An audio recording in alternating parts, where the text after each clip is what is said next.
Ma'am! Lumingon si Sabina nang marinig niyang boses ng kanilang driver. Pinabibigay po pala sa inyo ng asawa ninyo. Sabi nito nung nasa harapan niya na sabay abot sa kanya ng isang black card. Hindi niya raw po kasi kayo masusundo mamaya dahil busy siya sa opisina. Bumili na lang daw po kayo ng kahit anong gusto ninyo. Pwede niyo rin daw po ilibre ang mga kaibigan ninyo. Pasabi po, salamat. Sabi niya nang matanggap ang black card. Nagpaalam na rin kaagad sa kanya ang driver. At nang harapin ni Sabina ang kaibigan ay nakaawang ng labi nito sa kanya. Asawa? May asawa ka na? Kailan pa? Gulat na gulat pa rin na tanong ni Celine. Bago pa lang. Talaga? Bakit hindi ako invited? Private kasi yung naging kasal namin. Yun ang gusto ng asawa ko. Siya bang nagbayad lahat ng tuition fee at ng utang mo? Oo. Oh my God! Napatili ito. So, totoo nga na nakabingwit ka ng matandang mayaman. Hindi siya matanda. Okay lang naman sa akin kung matanda ng asawa mo, no? Ganun talaga ang buhay. Kung bago ka pa lang sa channel na ito, Ate Jane TV, huwag kalimutang pindutin ang notification bell and subscribe button. Sana po hindi naman malaking abala sa inyo ang pagpindot ng subscribe button dahil ang kapalit po nito ay ang pagsuporta para makapag-produce ng mga libreng stories sa mga channels ni Ate Jane. Maraming salamat! Ate, buntis po ako. Ano? Malakas na sabi ni Sabina kaya lahat ng tao sa park kung nasaan siya ngayon ay napatingin sa kanya. Nagulat sa malakas nitong boses. Humingi si Sabina ng pasensya sa kanila at hinila niyang malalaking aso na binabantayan niya patungo sa isang bench at doon siya naupo. Bakit naman nagpabuntis ka, Sunshine? Diyos ko naman, 17 anyos ka pa lang. Hindi ko naman sinasadya, ate. Hindi naman po namin alam ng boyfriend ko na isang beses na gagawin namin yun ay magbubunga. Akala ko ba matalino ka, Sunshine? Bakit hindi sumagirihan sa kokote mo na kahit isang beses na gawin mo yun, ay pwedeng-pwede kang magbuntis? Diyos ko naman! Sorry na, ate. Aksidente lang po talaga yung nangyari. Hindi naman po namin sinasadya. Humihikbi ang kapatid niya at maging si Sabina hindi na rin napigil ang pagbuhos ng kanyang mga luha. Aksidente? Tanga ka ba? Ate! Mas lalo pang lumakas ang paggugulhon ni Sunshine. Paulit-ulit itong humihingi ng patawad sa kanya at sinasabi na aksidente lamang ang nangyari. At ang galit na nararamdaman ni Sabina ay mas lalo pang lumala dahil sa panayang alupa ng kanyang ina sa kanyang kapatid na para bang suportado pa nito ang maagang pagbubuntis ng kapatid dahil nariyan naman siya para tulungan ito. Ang nakabuntis sa'yo, nasan siya? Anong plano niya? Bala ka ba niyang panagutan? Tanong niya sa bahagyang kalmadong boses. Iniwan niyo po ako, ate. Ang sabi po niya kasi hindi pa siya handa para maging ama sa anak namin. Hindi raw po kasi payag ang mga magulang niya. Ina naman, oh. Hindi niya na napigil ang sobrang galit niya. Hindi lang siya nagagalit sa kapatid niya at sa nakabuntis dito. Nagagalit din siya sa kanilang mga magulang kung bakit hinayaan nila na mangyari ito gayon ang kabiling-bilinan ni Sabina sa kanila bago siya umalis sa kanilang probinsya para magpunta ng Maynila at mag-aral at makapagtrabaho ay ang bantayan ng kapatid niya para makapag-aral ng mabuti at makapagtapos. Ngunit hinayaan lamang nila na mabuntis ito na kung sino-sino lamang. Sabina, huwag mo nang pagalitan ng kapatid mo. Hindi naman niya sinasadya ang nangyari. Hindi sinasadya. Pinutol niya ang sinasabi ng kanyang ina na nagsusubok para i-justify ang ginawa ng bunso. Paano hindi niya sinasadya, Mama? Anong nangyari? Aksidenteng nadapa siya na nakabukaka ang mga binti niya habang nakahubot-hubad at ganun din ang kasintahan niya. Ganun ba, Ma? Sabina? Diyos ko naman, Ma. Pinagtatanggol mo pa talaga yung Walang utang na loob mong anak na nagpabuntis kung kani-kanino lang na lalaki? Napakabata pa, pero hindi na napigil ang kate. Pinagsabihan niyo man lang sana, ma, na kung nakakatihan siya, ay kinamot niya na lang sana ang sarili niya at hindi siya nagpatuso kung basta-basta kani-kanino lang.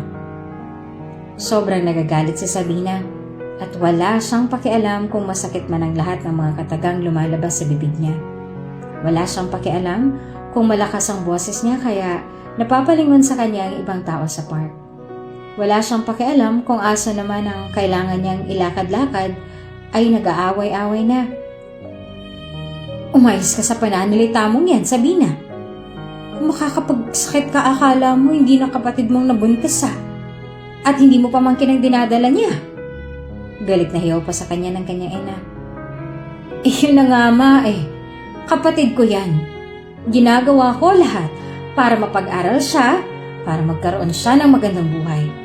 Lahat ng sakripisyo ginawa ko para sa kanya. Para hindi siya matulad sa atin, na isang kahig, isang tuka. Kahit hindi na nga ako kumakain, ginagawa ko para lang may maipadala ko sa kanya na pang-allowance niya. Tapos, anong ginawa niya? Sa halip na kabutihan ng isukli niya, binigyan niya pa ako ng pamangkin sa edad na 17? Tama ba yun, ma? Wala malang siyang utang na loob. Ni hindi niya malang naisip ang mga sakripisyo ko sa kanya. Ngunit sa halip na sa kapatid niya magalit dahil hindi malang nito naisip ang lahat ng mga sakripisyo niya, kay Sabina pa nakuhang magalit ng kanyang ina. Bunso raw kasi si Sunshine at wala pang alam sa mundo. At bilang si Sabina raw ang mas matanda sa dalawa at siya pa itong may trabaho, responsibilidad niya na tulungan ang kapatid niya. Hindi niya na talaga napigil ang sobrang sakit at sama ng loob na nadama niya at doon mismo sa park ay humagulhol siya ng iyak. Mabuti na lamang at may kasama siyang mga aso na kahit papaano ay naging karamay niya sa sakit na yon. Miss, I ordered hot Americano, not iced Americano. Galit na sabi sa kanya ng isang customer sa cafe kung saan siya nagpa-part-time nang mailapag niya ang order nito sa lamesa. Pasensya na po, sir. Papalitan ko na lang po agad. Natataranta na sabi niya bago muling kinuha ang tray na laman ng dala niyang maling order. Sa kanyang pagtalikod ay narinig niya pa ang sabi ng customer na, "Fucking stupid." Pagod na kasi si Sabina, kaya nalulutang na ang isip niya. 11:00 na rin kasi ng gabi at hanggang 4:00 ng umaga ang trabaho niya sa cafe na ito na 24/7 bukas. Kagagaling niya lang din sa university. Hindi na nga siya kumakain kanina at agad na nagsimula siya magtrabaho. Bukod pa sa sobrang pagod, ay sobrang dami rin ng mga iniisip niya kaya nalulutang na talaga siya. What the? Dahil nga sa sobrang lutang pa ang iniisip niya, ay hindi niya napansin na may makakasalubong pala siyang isang customer kaya nabangga siya dito at natapon sa suot nito ang hot Americano. Pasensya na po, ma'am. Pasensya na po. Hindi ko po sinasadya. Natataranta na sabi ni Sabina. At sinubukan niya pa na punasan ang natapon na kape sa kulay puti nitong suot na damit. Ngunit marahas nito na tinabig ang kamay niya.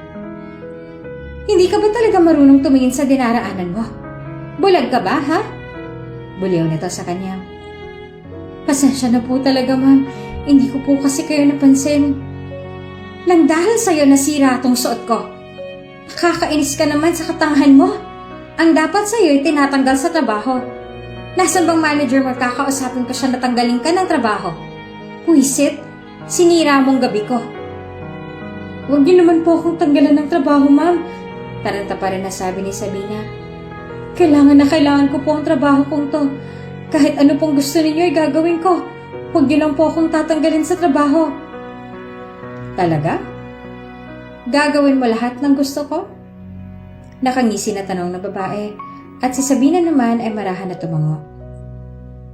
Kung ganon, tiningnan siya nito mula ulo hanggang paa. What if I tell you na ang gusto kong gawin mo ay hubarin mo yung suot na damit mo dito mismo, gamitin na pamunas sa natapon na kape? Po? Bakit? Tinaasan siya nito ng kilay. Ayaw mo? Hindi mo ba kaya o baka naman gusto mo na mawalan ng trabaho dahil sa katangahan mo? Samantala, sa isang lamesa naman sa may sulok kung saan hindi masyadong makikita ng mga tao, ay may nakaupong isang binata na kaharap ay isang magandang babae. Ang babae nakatingin sa nangyayaring kaguluhan, samantalang ang lalaki naman ay naiinis na sa ingay. Kawawa naman ang barista. Sabi ng magandang babae, na Anya ang pangalan at binaling nito ang tingin sa binatang kaharap na tahimik at may suot pa na AirPods. Hindi mo ba tutulungan ng babae, Rogue? Nag-angat ang tingin ng binatang si Rogue kay Anya. Why would I? Kasalanan niya naman talagang nangyari, right? Hindi niya naman sinasadya. Mukhang pagod lang talaga siya. And it was very understandable. Hindi ka ba naaawa? Ang gusto ng babae ay i-display ng barista ang katawan niya sa harap ng mga tao dito. Ang daming mga mukhang manyak na lalaki, oh. Nilingon ni Rogue ang nagtatalo. Mabagal na tinanggal ng babaeng barista ang pagkakabotones ng suot na damit, habang ang babae na natapunan nito ng kape ay nakahalukip-kip na nakatingin sa barista.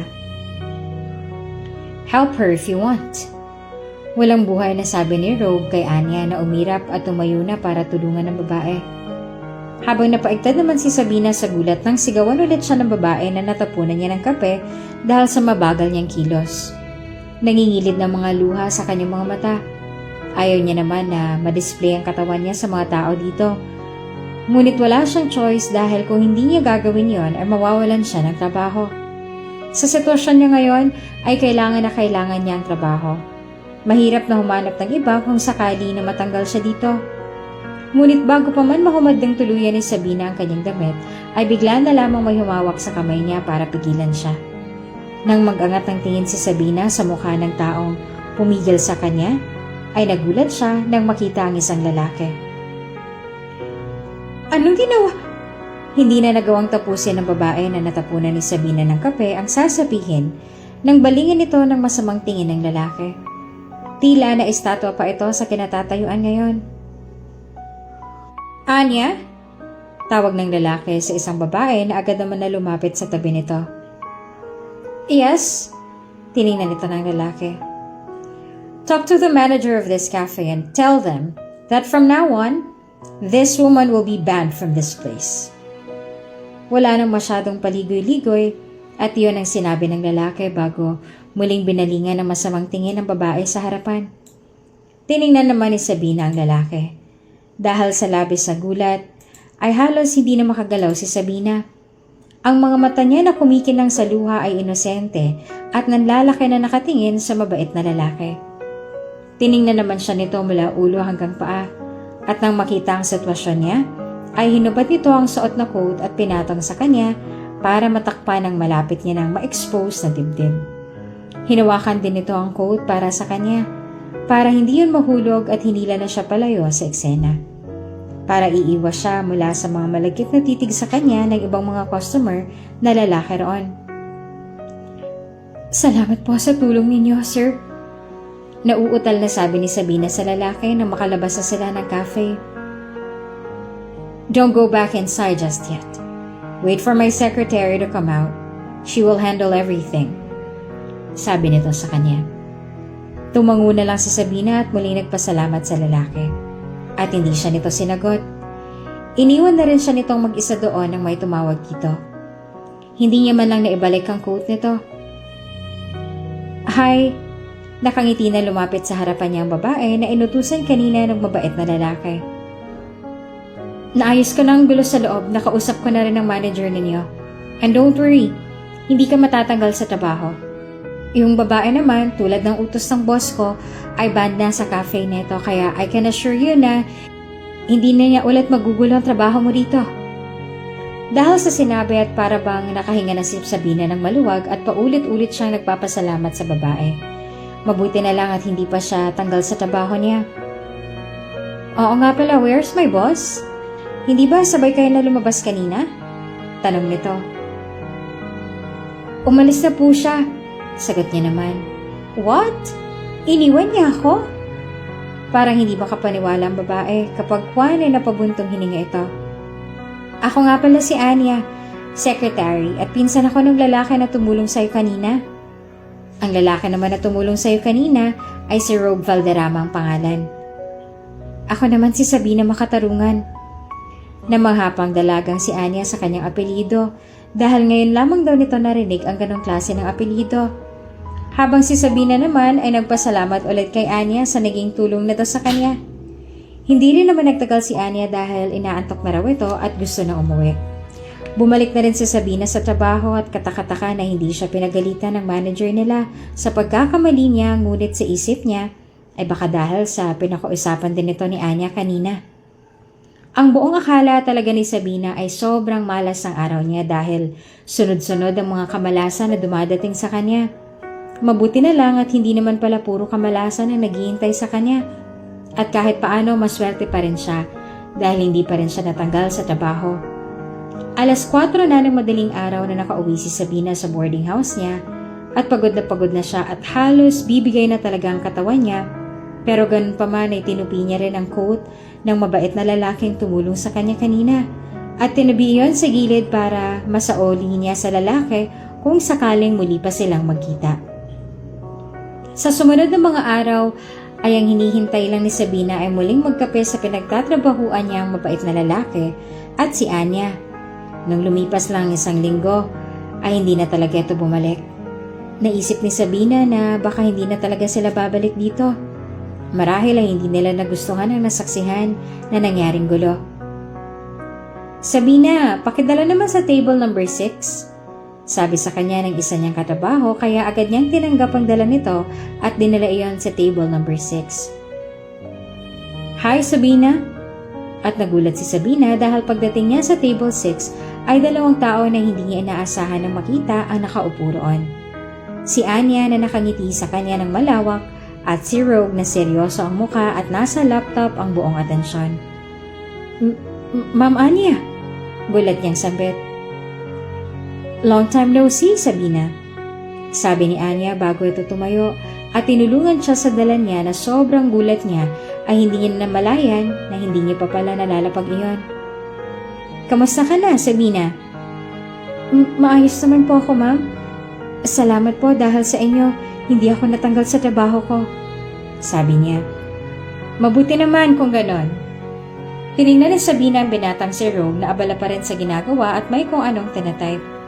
Napansin naman ni Anya ang pagtingin ni Sabina sa binata. Siya nga pala, Sabina. Ginulo ka ba ulit ng babae? Tanong ni Anya kaya binalik ni Sabina ang tingin dito. Hindi na po, ma'am. Mabuti naman at takot siya sa naging banta ko sa kanya noon. Habang inaayos si Sabina ang mga order nito sa lamesa, ay ramdam niya ang mga titig sa kanya ni Anya at ang maliit na ngiti sa labi nito. May isasauli po pala ako sa inyo, ma'am. Sabi ni Sabina nang maalala ang coat ng binatang si Rogue na iniwan niya sa loob ng kanyang locker. Pumayag naman si Anya na kunin niya yon kaya nagmamadali na umalis si Sabina para kunin ang paper bag sa locker niya. Bilang pasasalamat na rin sa tulong ng dalawa sa kanya noon, ay kumuha na rin siya ng cake at cookie na ibibigay niya sa kanila. What's this for, Sabina? Gulat na tanong ni Anya nang ilapag niya sa lamesa ng mga ito ang cake at cookie. Para sa amin ba to? Opo, ma'am. Nahihiya niyang sagot. Bilang pasasalamat ko po yan dahil sa tulong ninyo sa akin noon. Ayan lang po kasi ang kaya ko. Sana po'y magustuhan ninyo. Oh, you're so sweet. Thank you. Masaya na sabi pa ni Anya bago napatingin sa hawak niyang paper bag. What about that? Para kanino yan? Para po kay Sir Rogue. Sagot niya kaya nag-angat na rin ang tingin sa kanya si Rogue at tumingin sa hawak niya. Sir, isasaoli ko na po yung coat ninyo. Maraming salamat po sa pagpapahiram sa akin noon. Nauutal na sabi niya, sabay binigay dito ang hawak niya at tinanggap naman ito ng binata. Thanks. Tipid na sabi sa kanya ng binata at hindi na nito tiningnan ang laman at itinabi agad sa gilid kaya hindi nito nakita na maliban sa coat ay may isa pa palang nakalagay doon. Nagpasalamat pa siya ulit sa kanila bago nagpaalam dahil kailangan niya nang asikasuhin ang order ng iba pang mga customer. Ganun pa man ay panakaw-nakaw pa rin siya ng tingin sa table nila. Tumatawa si Anya at may kung anong sinasabi. Si Rogue naman ay bahagya lang ng ngumingiti. At aaminin ni Sabina na mas lalong gumagwapo si Rogue kapag ito'y nakangiti. Gwapo ng lalaki, no? Maganda rin ang girlfriend niya. Sabi sa kanya ng isa niyang katrabaho na nasa loob ng counter, sabay lapag ng tray na may 2 tasa ng kape sa kanyang harapan. Hindi niya girlfriend yun, magpinsan sila. Sabi naman ni Sabina at dinampot niya ang tray. We, paano mo naman nalaman? Kilala mo ba sila? Muling lumingon si Sabina sa table nila Anya at nagulat siya dahil nung saktong lumingon siya ay nakatingin din pala sa kanya si Anya at ngumiti ito sa kanya. Gulat man ay nginitian niya rin ito pabalik bago siya nag-iwas ng tingin at tinanong sa katrabaho kung saang table niya dadalhin yon. Anak, padalhan mo naman kami ng pambili ng vitamins itong si Sunshine. Hindi kasi siya kumakain ng maayos. Nag-aalala na kami sa kanya. Napasabunot naman si Sabina sa sariling buhok dahil sinabi ng kanyang ina na tumawag kahit 10 oras na ng gabi at kahit alam naman nito na meron siyang trabaho. Ma, pasensya na po pero ang pera ko po ngayon ay pambayad ko lang sa matrikula. Hindi ko na po pwedeng galawin yun dahil malapit na ang exam namin. Paliwanag niya. Ano ba yan? Talagang uunahin mo pa yan kesa sa kapatid mo na kailangan ng tulong mo? Panunumbat nito. Pasensya na po talaga, ma. Baka pwede po na kayo na lang munang gumawa ng paraan. Baka pwede po na makahingi tayo ng tulong sa ama ng pinagbubuntis ni Sunshine. Walang-wala ho talaga kasi ako ngayon eh. Babawi na lang po ako sa sahod ko. Grabe ka naman talaga ha, Sabina. Hindi ka ba talaga naaawa dito sa kapatid at pamangkin mo? Sa amin na magulang mo. Talaga bang hahayaan mo kami na lumuhod at magmakaawa sa walang kwentang ama ng dinadala ng kapatid mo para sa kakarampot na pera pambili lang ng vitamins silang 2? Huminga ng malalim si Sabina. Batid niya na kung susubukan niya pang magpaliwanag sa kanyang ina, ay mas lalo lamang nagugulo at magagalit na naman ito sa kanya. Siya na lang ang gagawa ng paraan. Sige po, ma. Mamaya paglabas ko sa trabaho ay magpapadala po ako sa inyo. Sige, dagdagan mo na rin ang ipapadala mo, ha? May bawas pa yon sa pinagkukunan ko at may babayaran pa akong utang. Bumili kasi ako ng cream para sa kapatid mo at nang hindi siya magkaroon ng stretch marks ng tulad sa akin. Sige po, ma. Bye. Miss ko na po kayo. Hindi sumagot ang kanyang ina at basta na lang na pinatay ang tawag.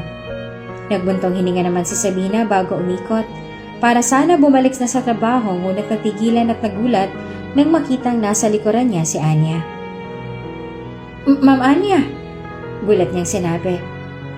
Pasensya ka na. Hindi ko sinasadya na makinig sa usapan niya ng mama mo. Ayos lang po yun, ma'am. Bakit po pala kayo nandito? May kailangan po ba kayo sa akin? Hinanap lang kita para sana magpaalam na uuwi na kami at magpasalamat na rin sa cake na binigay mo. Ngumiti siya dito. Walang anuman po yun, ma'am. Salamat din po sa inyo at mag-iingat po kayo pa uwi. Sabay na silang bumalik ni Anya sa loob kung saan nabutan nila si Rogue na nakahanda ng umuwi. Nagpaalam din si Sabina sa binata na hindi naman sumagot. Oh, look! May nilagay din pala siyang cookies dito. Sabi ni Anya kay Rogue na nagda-drive ng buksan ni Anya ang paper bag na binigay kanina ni Sabina. Dahil nga sa sinabi ni Anya ay napabaling si Rogue dito. Binasa na rin ni Anya ang sulat sa sticky notes na kasama rin sa loob. Akin na lang to ha. Siya raw ang nag-bake nito bilang pasasalamat sa tulong mo sa kanya. Hindi naman sumagot si Rogue at si Anya ay binuksan ng cookies at tinikman. Oh wow! Ang sarap! Manghana sabi ni Anya. Here, try it! At may nilapit ito na isang cookie sa bibig ni Rogue na kinain naman yon. It's good, right? Ang tipid na tangulang sinagot ni Rogue sa tanong ni Anya. Nakaka-amaze talaga ang batang yon, hindi ba, Rogue? Hindi naman sumagot si Rogue kaya tiningnan ito ni Anya.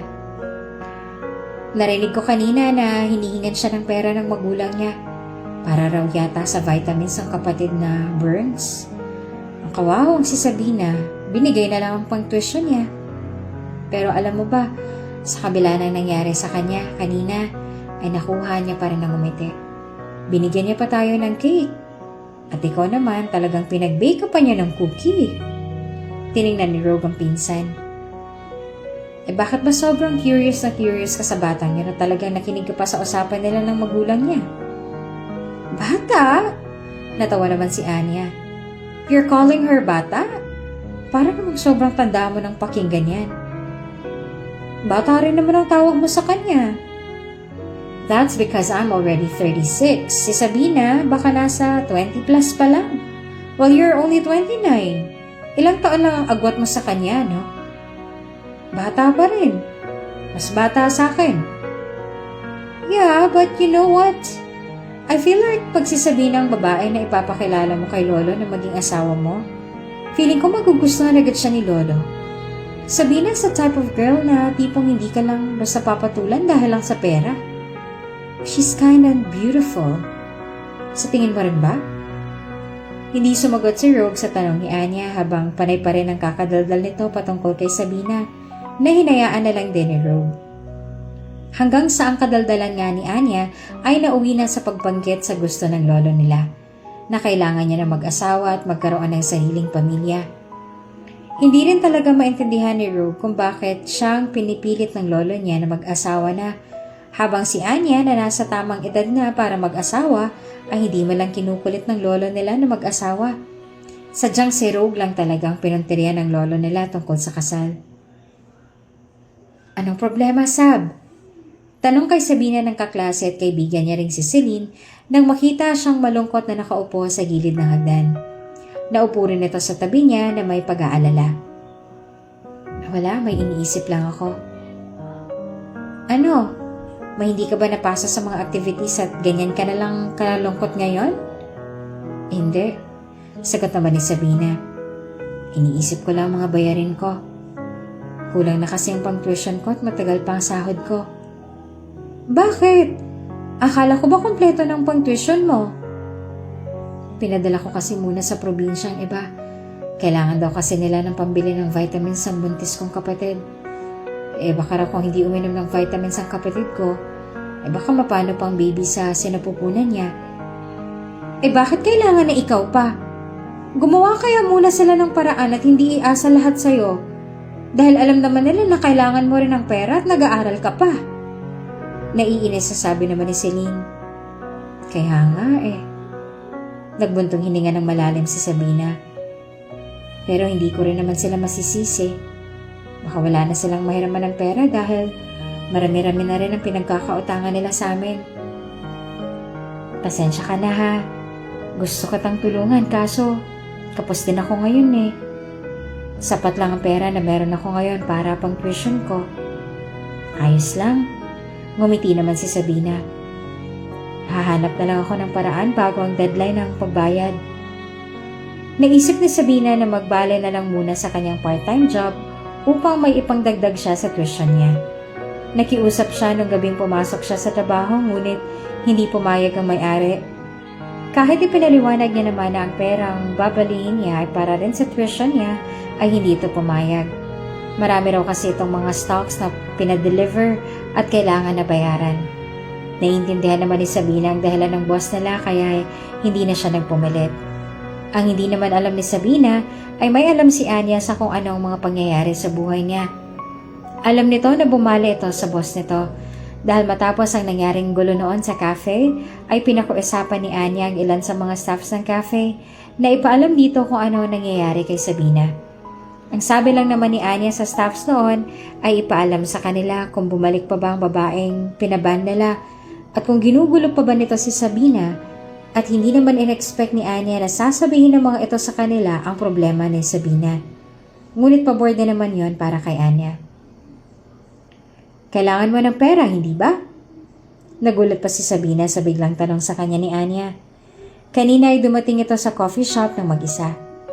Humiling ito kung maaari ba sila makapag-usap na pinaunlakan naman ni Sabina. Ngunit hindi niya alam kung paano nalaman ni Anya na kailangan niya nga ng pera. Bagaman gulat pa ay tumango si Sabina. Opo.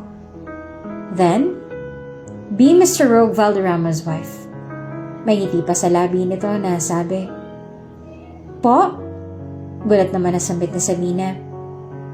If you agree, we will give you everything. Money, House, food, clothes, accessories, anything that you want. Ibibigay niya sa'yo. Alam mo naman siguro kung gaano kayaman si Mr. Valderrama, right? Kung magiging asawa ka niya sa loob lang ng 2 taon, ay hindi ka naman mamroblema sa pera. Ano mang gagastusin mo sa buhay, makukuha mo. Hindi mo kailangang magtiis sa trabaho na to para lang may pangbayad ka ng tuition fee. Gulat at naguguluhan si Sabina sa sinabi ni Anya. Hindi niya maintindihan kung bakit bigla-bigla na lang itong natanong ang tungkol sa bagay na yon. Pero bakit gusto niyo po ko na maging asawa ni Sir Rogue?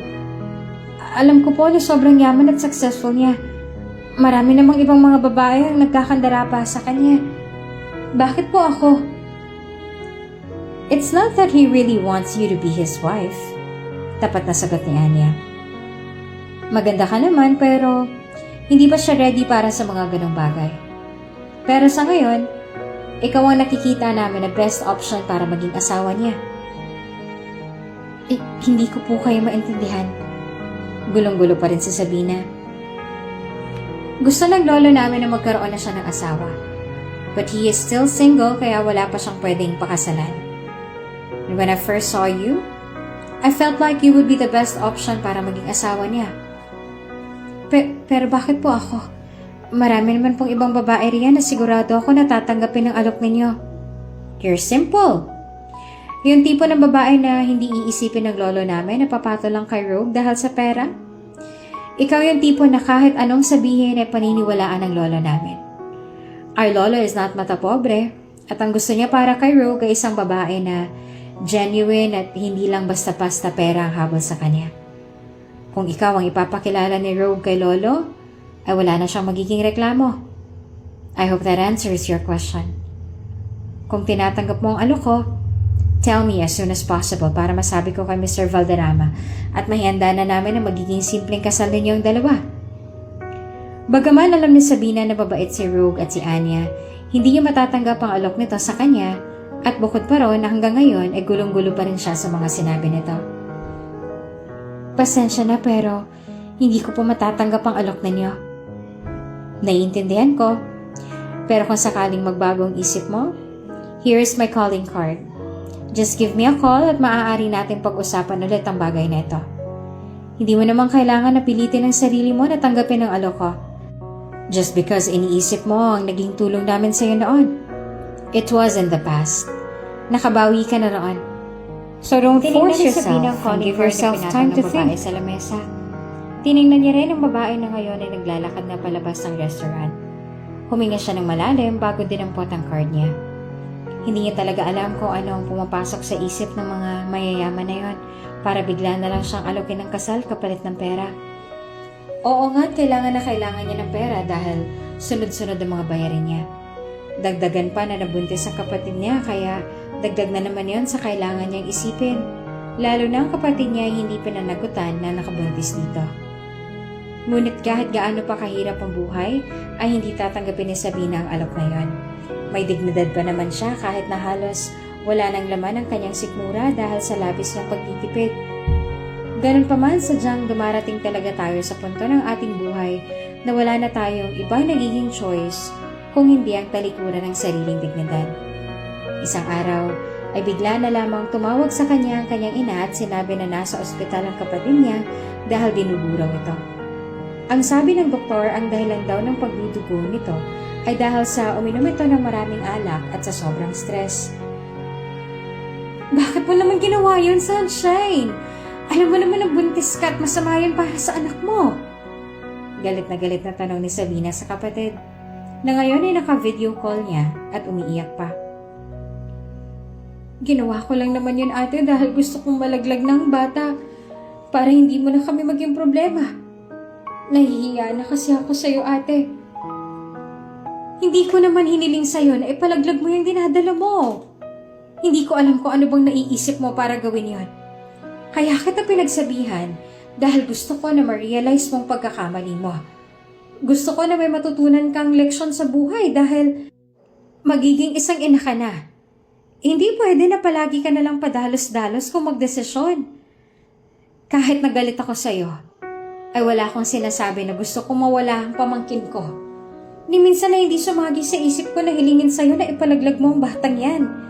Dahil tanggap ko ang batang yan kahit anong mangyari, pamangkin ko pa rin yan. Kahit lahat ng meron ako ibibigay ko sa inyo, gagawin ko. Lumaki lang na maayos ang batang yan. Galit na sabi ni Sabina sa kapatid. Hindi niya na rin napigil ang pagtulo ng kanyang mga luha. Si Selena na sa kanyang tabi ay nakikinig at naluluha na rin. At inalo na rin siya nito. Salamat, ate. Patawarin mo ako sa lahat ng nagawa ko. Kung sinubukan ko na ipalaglag ang anak ko. I'm so sorry, ate.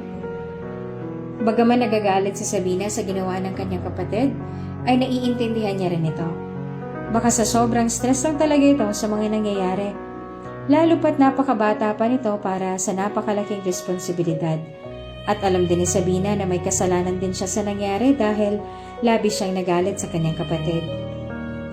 Malaki ang kailangan nilang bayaran para sa hospital bill ng kanyang kapatid dahil sa pribadong ospital ito dinala dahil yun lang ang pinakamalapit at ang padala niya na lang ang hinihintay ng mga ito para makauwi na si Sunshine. Ayon sa kanyang ina, kung mananatili pa si Sunshine sa hospital ay mas lalo lang nalalaki ang kanilang kailangang bayaran. Hindi na alam ni Sabina kung ano pang gagawin niya. Wala na siyang mapaghiraman ng pera at bukod pa roon hanggang ngayon ay hindi pa rin siya nakakapagbayad ng tuition niya dahil kulang pa rin ang pambayad niya. Hindi na alam ni Sabina kung ano ang gagawin niya.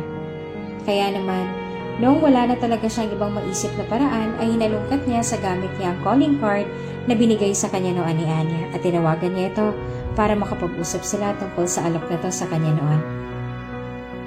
Sigurado ka na ba sa desisyon mo? Magpapakasal ka na talaga kay Rogue? Naninigurado na tanong sa kanya ni Anya. Napasiklop ang mga kamay ni Sabina dahil kinakabahan siya dahil sa totoo lang ay may pagdadalawang isip siya sa gagawin niyang ito.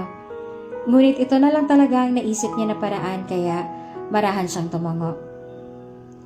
Opo, buo ng pasya ko. Basta ang kapalit ay matulungan niya ako at ang pamilya ko. Naku, oo naman. Masaya naman ang sagot ni Anya. Hindi magiging problema yan. Habang asawa ka pa ni Rogue, ay sagot namin lahat ng pangangailangan mo at ng buong pamilya mo.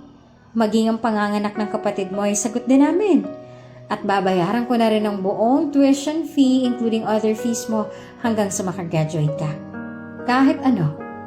At sa oras na matapos ang contract ninyo at kailangan nyo na maghiwalay dalawa, we will give you an additional 20 million in a house and lot. What do you think? Sapat na ba yun o kailangan pa nating dagdagan? Sapat na po yun, ma'am. Sobra-sobra na nga po yun. Sagot pa ni Sabina. Para kay Sabina, hindi naman siya kailangan na bayaran ng mga ito ng ganong kalaki. Sapat na sa kanya ang marinig na tutulungan sila ng mga ito. Mag-iisip na lang ako ng maaari pang idagdag sa maaari naming ibigay sa iyo pagkatapos na ng contract ninyong dalawa. Bukas na bukas ay ipapasundo na kita sa driver ni Rogue para sa bahay ka na niya tumira. Uuwi na rin kasi si Lolo sa susunod na linggo kaya habang wala pa siya ay dapat masanay na kayo na nasa isang bahay tumira para kapag kaharap niya na si Lolo ay hindi na gaanong problema ang pagpapanggap ninyo dahil sanay na kayo sa presensya ng isa't isa. Maraming salamat po, ma'am.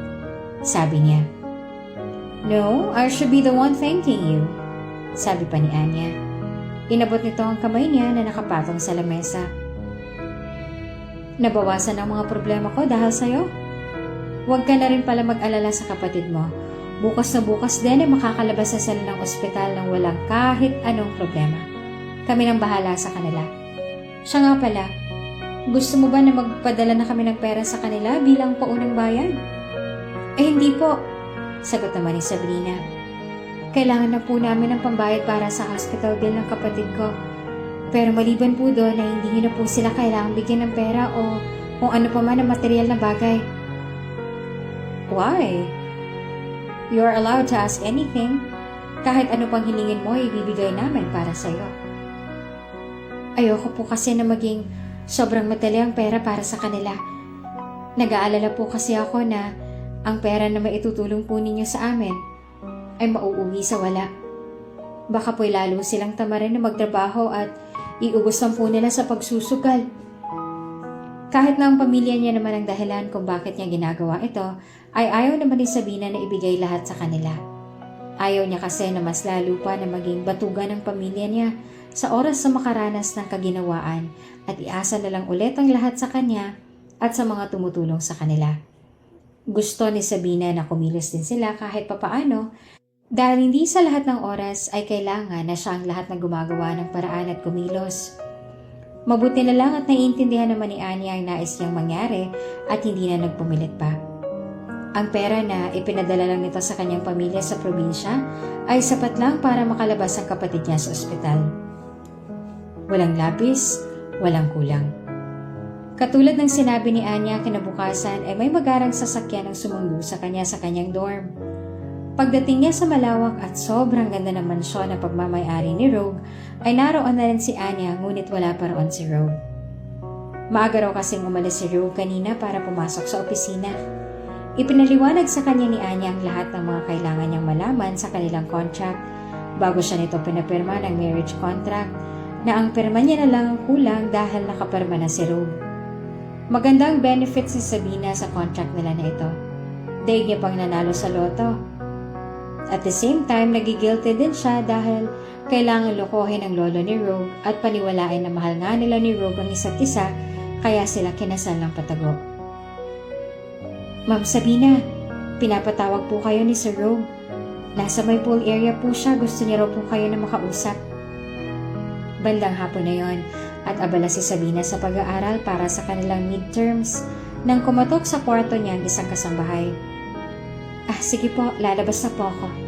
Sagot ni Sabina sa taong nasa labas. Natataranta na agad na inayos niya ang kanyang sarili para magmukha naman siyang presentable na haharapin si Rogue.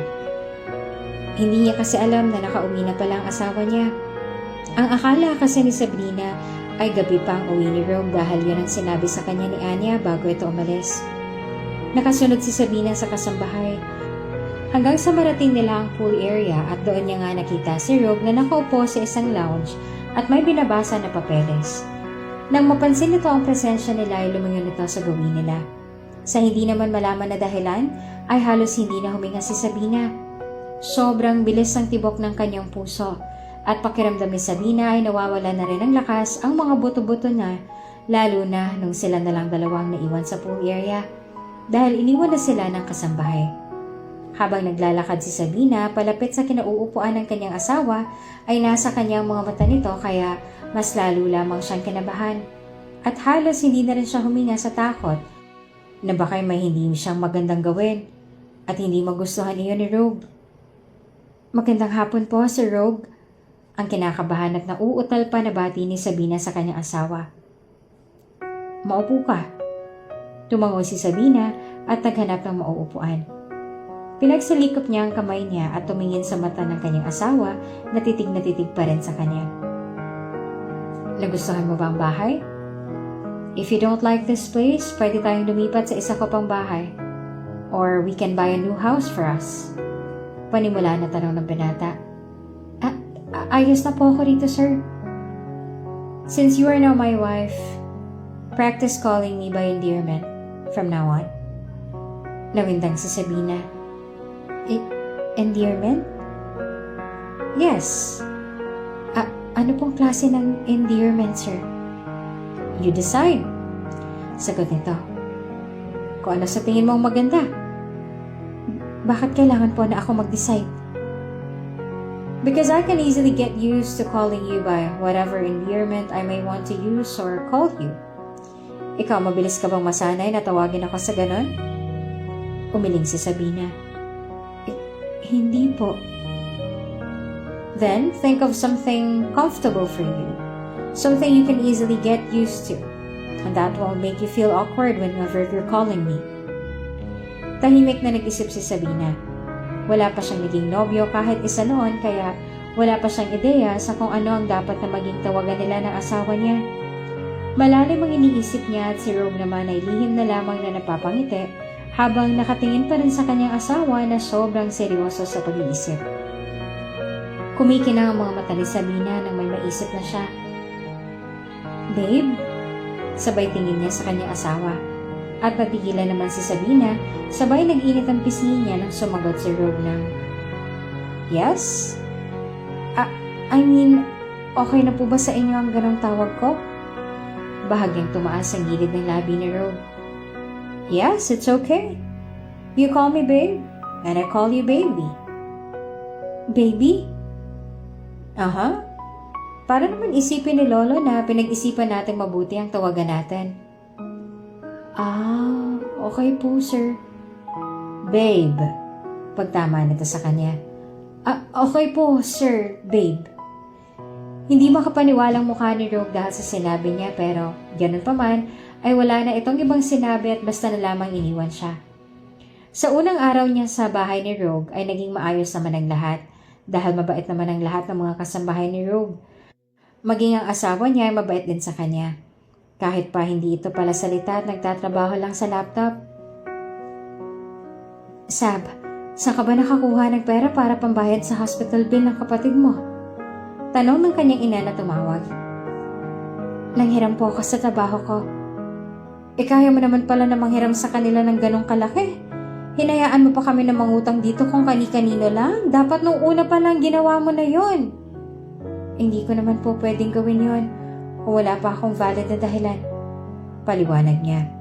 Ngunit tulad ng dati ay wala pa rin pakialam sa kanya ang ina niya at mas iniisip nito ang kahihiyan daw nito sa lugar nila dahil sa kakapangutang. Nagalit pa nga ito sa kanya.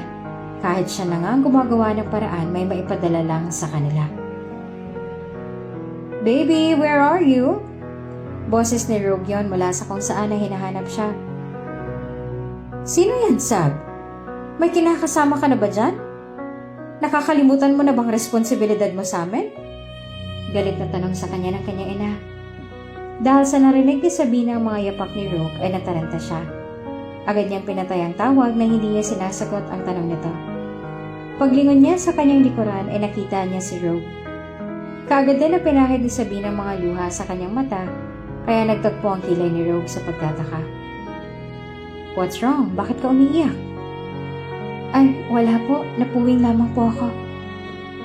Napuwing ang dalawang mata mo? Habang naglalakad ito palapit sa kanya, halata sa itsura ni Rogue na hindi ito naniniwala sa sinabi niya. Tumawag po kasi ang magulang ko.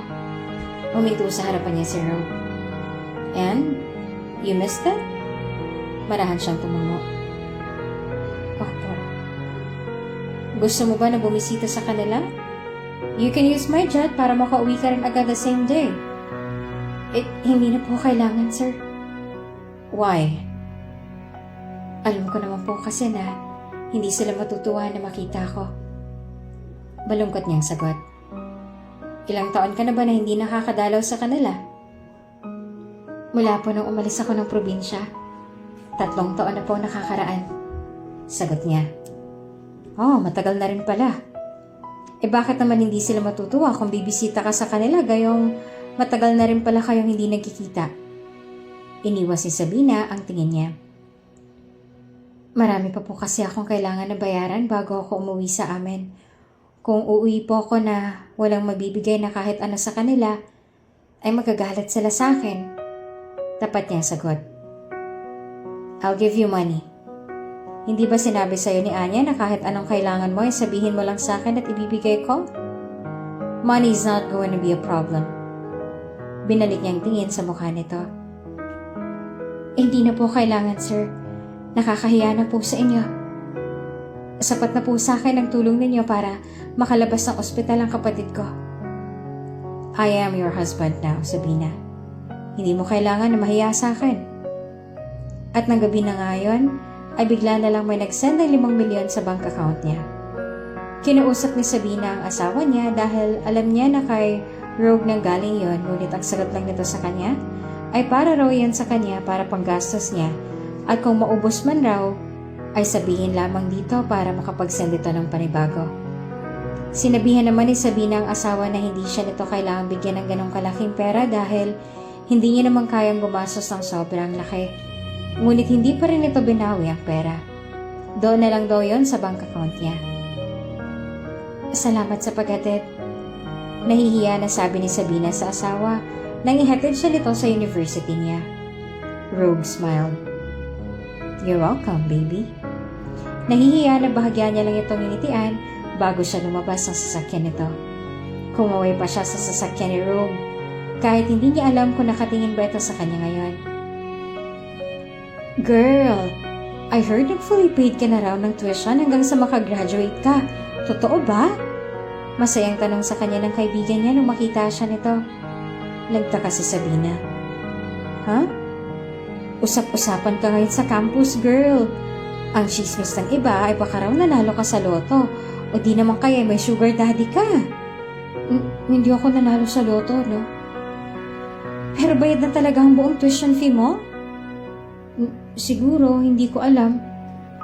Sa isip ni Sabina ay baka si Anyang may gawa nun dahil ipinaalam din ito sa kanya noon na babayaran ang lahat ng mga kailangan niyang bayaran sa university niya. Pero hindi naman in-inform ng mga ito sa kanya na gagawin na nila iyon ng agad-agad. Ma'am! Lumayon si Sabina nang marinig yung boses ng kanilang driver na siya rin nag-drive kanina. Tumakbo ito palapit sa kanya. Pinabibigay po pala ng asawa ninyo, sabi nito nung nasa harapan niya na sabay abot sa kanya ng isang black card. Hindi niya raw po kasi kayo masusundo mamaya dahil busy siya sa opisina. Bumili na lang daw po kayo ng kahit anong gusto niyo. Pwede niyo rin raw po ilibre na rin ng mga kaibigan ninyo. Pasabi po, salamat, sabi niya nang matanggap ang black card. Nagpaalam na rin kaagad sa kanya ang driver dahil naghihintay na raw dito si Rogue at nang harapin ni Sabina ang kaibigan niya ay nakaawang ang labi nito sa kanya. Hindi makapaniwala sa narinig at sa nakita na hawak niya ang black card. Asawa? May asawa ka na? Kailan pa? Gulat na gulat pa rin na tanong ni Celine. Bago lang, tapat niyang sagot. Sa totoo nga niya na feeling guilty si Sabina dahil hindi niya agad nasabi sa kaibigan ang tungkol sa pag-aasawa niya. Talaga? Bakit hindi ako invited? Private kasi ang kasal namin dahil yun ang gusto ng asawa ko. Palusot niya, kahit ang totoo ay wala naman talagang kasal na naganap at basta na lang silang nagpirmahan ng marriage contract at tumira sa iisang bahay. Siya bang nagbayad ng tuition fee at utang mo? Oo. Oh my God! Napatili ito. So, totoo nga na nakabinggit ka ng matandang mayaman? Hindi siya matanda. Okay lang naman sa akin kung matanda ng asawa mo. Ganun talaga ang buhay. Nasa option ko na nga rin ang humanap ng matandang mayaman na malapit ng mamatay para hindi na rin ako mahirapan sa mga bayarin. Nako, kung may kaibigan niyang asawa mo ngayon, ipakilala mo naman ako. Gusto ko na rin ang makaahon sa hirap at humiga sa pera. At hindi na nga siya tinigilan ni Celine ang araw na yon. Panay ang daldal na sa kanya at sabi na gusto nitong makilala ang asawa niya. Just act normal. Hindi naman masamang ugali ng lolo ko kung magugustuhan ka niya. Paalala sa kanya ni Rogue. Kasalukuyang magkatabi sila nakaupo sa iisang sofa. Hinihintay nila ang pagdating ng lolo nito mula sa France. At sa totoo lang, hindi na maipaliwanag ni Sabina ang kaba na nararamdaman niya ngayon. Para bang nawalan ng lakas ang lahat ng buto niya sa katawan. Nung pumasok na sa loob ng mansyon ng lolo ni Rogue, kasabay ang katulong na may dala sa mga gamit nito. Sa kanilang pagtayo at lapit sa matanda, ay halos matumba si Sabina. Mabuti na lamang at nasa tabi niya si Rogue. Nakahawak siya sa braso nito kaya hindi siya tuluyang natumba. Lolo, this is my wife, Sabina Makatarungan Valderrama. Pakilala sa kanya ni Rogue sabay pinulupot pa nito ang braso sa bewang niya. Puting-puti ang buhok ng lolo ni Rogue. Ganun pa man ay kapansin-pansin pa rin ang kagupuhan nito. Ikinagagalak ko po kayo makilala, Lolo. Kinakabahan na sabi ni Sabina sabay yumuko siya. Ang akala ni Sabina ay masungit ang lolo ni Rogue. Base kasi sa itsura nito, pero nagkamali siya dahil agad niya itong nakasundo at magiliw na tinanggap siya nito sa pamilya. Naikwento pa nga sa kanya ng matanda na ito na raw ang nagpalaki kay Rogue dahil maagang nawala ang mga magulang ni Rogue dahil sa isang plane crash na parehong kumitil sa kanilang mga buhay. Sabi ko naman magugustuhan siya ni Lolo. Tingnan mo, pinagyayabang niya na si Sabina sa mga kaibigan niya dahil sobrang swerte daw ng apo niya sa kanya. Masaya na sabi sa kanila ni Anya. At masaya rin si Sabina na malaman na tanggap siya ng lolo ni Rogue para kay Rogue. Pakiramdam niya kahit papaano ay nawala ang tinik sa dibdib niya ng dahil doon. Sino siya? Gulantang natanong sa kanya ng kaibigan niyang si Celine. Habang nakatingin kay Rogue na nakatayo sa tabi niya. Hinatid siya nito kanina sa university niya at naisip ni Sabina na oras na rin para ipakilala niya ang asawa sa kaibigan. Hi! Ngumiti si Rogue kay Celine sabay inilahad ang kamay. I'm Rogue Valderrama, Sabina's husband. Siyang asawa mo? Baling sa kanya ni Celine at nang tumango siya ay nalaglag ang panga nito dahil sa gulat. Hello po, ako naman po si Celine. Kaibigan po ako ni Sabina. Nice meeting you, Celine. Padalas kang ikwento sa akin itong asawa ko. Sabay pinalupot ni Rogue ang braso sa bewang niya. Maging ang ilan sa mga blockmates niya na naroon ay nakatingin at nakakinig sa kanila ay nalaglag din ang mga panga dahil sa gulat. Nawalang haka-haka ng ilan sa mga students sa universidad niya kaya siya biglang nakaahon sa hirap ay dahil sa nagkaroon siya ng asawa na isang matandang mayaman. At magmula nga nang malaman ng mga tao roon na ang asawa niya ay walang iba kundi si Rogue Valderrama ay naging sobrang ganda ng pakikitungo sa kanya ng ilang mga students. Mag-kiss kayo! Sigaw ni Anya sa kanila na siyang may hawak ng camera. Dali! Kailangan ko kayong makuna ng picture na kunwari ay stolen at ipopost natin sa social media. Dalian nyo na! Mariing napalunok si Sabina at saka tumingin siya sa mga mata ni Rogue. Ang braso ng kanyang asawa ay nakapalupot sa bewang niya. Kasalukuyang kinukunan sila ng picture ni Anya dahil ipopost daw nito sa social media bilang announcement tungkol sa kanilang pagiging mag-asawa. After 2 months of being married, ay ngayon lamang nila kukumpirmahin ang mga haka-haka ng ilang tao sa social media na kasal na ang CEO ng Valderrama's Empire. Ano na? Maghalikan na kayo! Naiinip ng sigaw ni Anya sa kanila. My God, don't tell me hanggang ngayon na hindi parang kayo nagkikiss. 2 months na kayong kasal. Paano niyo ba napaniwala si Lolo na mahal niyo nga ang isa't isa? At sa loob nga ng 2 months silang pagiging mag-asawa ay walang kahit na anong nangyari sa kanilang dalawa. Kahit hawakan siya ay hindi ginagawa ni Rogue. At pinagpapasalamat naman iyon ni Sabina kaya naman ang pinapagawa sa kanila ngayon ni Anya ay isang napakahirap na gawain. Relax, sabi sa kanya ni Rogue sa malalim na boses. Ang mainit at pabango nitong hininga ay tumatama sa mukha niya. Nang ilapit ni Rogue ang mukha sa kanya ay mas lalong bumilis ang tibok ng puso ni Sabina. Nakulang na lang ay mahulog yon sa sahig. I am going to kiss you. Paalam nito. Hindi naman sumagot si Sabina ngunit pinikit niya na lang ang kanyang mga mata bilang pagpayag at napangisi naman si Rogue. Ramdam ni Sabina na mas lalong nilapit ni Rogue ang labi niya sa kanya hanggang sa naramdaman na nito ang mga labi nito sa kanya. Halos hindi na huminga si Sabina at para na siyang naging tuod. Tama lang na nagkalapat ang kanilang mga labi at hindi ginalaw ni Rogue ang labi nito sa kanya. Ngunit ramdam naman ni Sabina ang pagigpit ng hawak nito sa bewang niya na para bang nagtitimpi ito na huwag igalaw ang anumang muscle sa labi at dila nito. That's the lamest kiss I've ever seen in my whole life! Sigaw ni Anya nang magkahiwalay na ang kanilang mga labi. Paglipas ang ilang minuto na pagkakalapat. Ulitin niyo! Lagyan niyo ng feelings para namang hindi kayo mag-asawa. Nagkatinginan ulit silang dalawa ni Rogue. Ang mga mata nito ay para bang humingi ng permiso kaya tumango naman si Sabina. Muling nilapit ni Rogue ang labi sa kanya at muling pinagdikit ang kanilang mga labi. Pero this time, mapusok na ang halik na yon. Ginagalaw na nito ang labi at dila. At minsan kaya naman napakapit si Sabina sa balikat ni Rogue dahil halos mawalan na ng lakas ang lahat ng buto niya sa katawan. Dahil nga ito ang first kiss ng Sabina. Ito ang unang beses na naranasan niya ito sa buong buhay niya ay hindi niya alam kung ano bang dapat niyang gawin. Hindi niya alam kung paanong paraan siya susundan ang galaw ng labi ni Rogue. Wow! Ang ganda! Masaya na sabi ni Anya na makuha na nito ang gustong picture at tamang anggulo. Hindi naman magawa ni Sabina na makatingin sa mukha ng kanyang asawa dahil pakiramdam niya ay masusunog na ang buong mukha niya. Kaya nagulat si Sabina nang biglang hawakan ni Rogue ang kamay niya at hinila siya paalis. Nagtaka naman si Anya sa kanila, ngunit nagkibit balikat na lamang dahil mas excited ito sa ipopost na picture sa IG account ni Rogue na kinukumpirma ang relasyon ng dalawa. Anong gagawin natin dito, Rogue? Nauutal na tanong ni Sabina kay Rogue nung pumasok sila sa loob ng kanilang hotel room.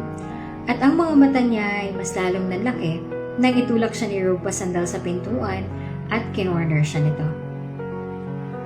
We've been married for months and you still act stiff around me. Not to mention that you're bad at kissing. First kiss ko po kasi yun, sagot niya. Oh really? Lumisi ito. Then kailangan kitang i-practice so next time, you wouldn't act stiff when I kiss you. Right? Po? Sandaling bumaba ang tingin ni Rogue sa labi niya bago binalik din agad ang tingin niya sa kanyang mga mata. Nilapit nito ang mukha sa kanya. I should practice you every day. Mariin na lumunok si Sabina ng sariling laway at pinikit niya na lang ang kanyang mga mata. Hanggang sa naramdaman ni Sabina ang labi nito sa kanya. Ang akala ni Sabina ay simpleng practice lang ang gagawin nila. Para sa susunod ay masabayan niya ang galaw ng labi at dila nito. Ngunit ang simpleng practice ay nauwi sa make-out session. Uminit ang hangin sa silid kung nasaan sila.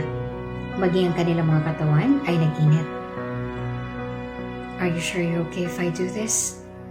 Tanong sa kanya ni Rogue habang nakahiga siya sa kama at nasa ilalim nito. Kinagat ni Sabina ang ibabang labi at marahan siyang tumango. Be sure with your answer, baby. Because once I start, you wouldn't be able to stop me even if you beg me to. Mas lalong lumakas ang pagkakagat ni Sabina sa kanyang labi dahil sa tono ng boses ni Rogue. Malalim ang boses nito at puno iyon ng pagnanasa at pagtitimpe. At ng araw na nga na iyon ay ibinigay ni Sabina ang buong permiso niya sa kanyang asawa at sinuko niya ang kanyang pagkababae dito. Sa sumunod pa na buwan ay naging masaya ang kanilang pagsasama. Supportive sa kanila ang lolo ni Rogue at lalo na si Anya. Ngunit tama nga ang sabi ng iba. Hindi sa lahat ng oras ay lagi lang masaya. Dahil ang kasiyahan nilang yon ay agad din na naglaho na magpakita sa kanila ang dating kasintahan ni Rogue at ginulo ang kanilang pagsasama. Umalis ka na, Maris! Galit na sigaw ng lolo ni Rogue sa dating kasintahan ng apo na ngayon ay nanggugulo sa araw mismo ng party na hinanda ng lolo ni Rogue para sa kanilang bagong mag-asawa. Umalis ka na kung ayaw mong ipakaladkad kita sa mga security dito. Ang lakas ng loob mo na pumunta dito para lang manggulo. Kanina ay bigla na lamang sumulpot si Maris sa tanggulo. Hindi ito napigilan ng mga security kaya ngayon ay nakuha nitong atensyon ng lahat ng mga taong dumalo sa party. Kung ano-ano mga masasakit na salita ang sinabi nito kay Sabina. Tinatawag siya nito sa kung ano-ano ng mga masasakit na salita. Kaya hindi na nakapagtimpi ang lolo ni Rogue at galit na sinigawan si Maris dahil sobrang iskandalo ng ginagawa nito. Lolo, alam niyo po ba na hindi totoo ang kasal nilang dalawa? At nililin lang po nila kayo?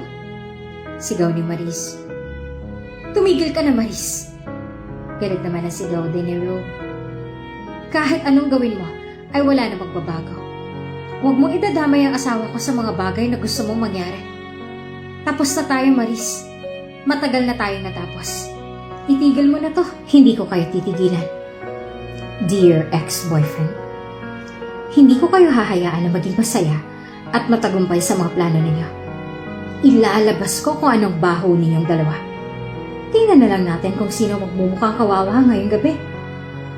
Pagbabanta pa ni Maris, bago binalik ang tingin sa lolo ni Rogue at kinuha pa nito ang atensyon ng mga taong naroon na kanina pa naman nasa kanyang buong atensyon. Hindi totoo na mahal nila ang isa't isa. Kaya sila magkasama ngayon dahil sa pera. Ang babaeng yan, binayaran lang siya ni Rogue para magpanggap na asawa niya. At dahil walang-wala sa buhay si Sabina, pumayag siya sa gusto nilang mangyari. Lahat sila'y natigilan dahil sa sinabi ni Maris. Ang galit sa mukha ng lolo ni Rogue ay napalitan ng gulat. Maging ang lahat ng mga tao na naroon ay natigilan sa narinig. Ano? Gulat na sambit ng lolo ni Rogue. I did an investigation. Nalaman ko na ang kasal nilang dalawa hindi naman pala totoo. They signed a fake marriage contract para paniwalain kayo na mahal nga nilang isa't isa.